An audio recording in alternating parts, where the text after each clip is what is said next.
يا أيها الذين آمنوا اذكروا نعمة الله عليكم إذ جاءتكم جنود فأرسلنا عليهم ريحا وجنودا لم تروها وكان الله بما تعملون بصيرا إذ جاءوكم من فوقكم ومن أسفل منكم وإذ زاغت الأبصار وبلغت القلوب الحناجر وتظنون بالله الظنونا هنالك ابتلي المؤمنون وزلزلوا زلزالا شديدا وإذ يقول المنافقون والذين في قلوبهم مرض ما بعدنا الله ورسوله إلا غرورا وإذ قالت طائفة منهم يا أهل يثرب لا مقام لكم فارجعوا ويستأذن فريق منهم النبي يقولون إن بيوتنا عورة وما هي بعورة إن يريدون إلا فرارا ولو دخلت عليهم من أقطارها ثم سئلوا الفتنة لآتوها وما تلبثوا بها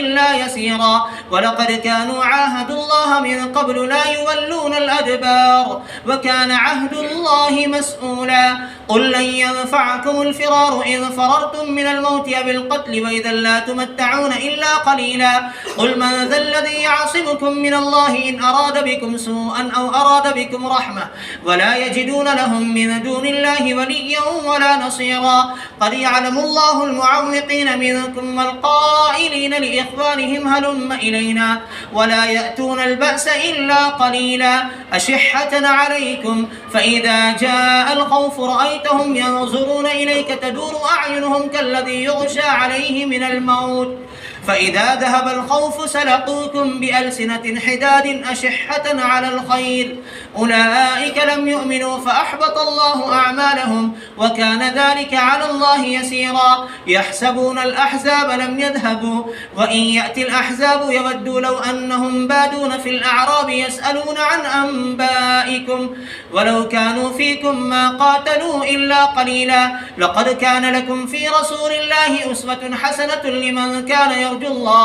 لمن كان يرجو الله واليوم الآخر وذكر الله كثيرا ولما رأى المؤمنون الأحزاب قالوا هذا ما وعدنا الله ورسوله وصدق الله ورسوله وما زادهم إلا إيمانا وتسليما الله أكبر.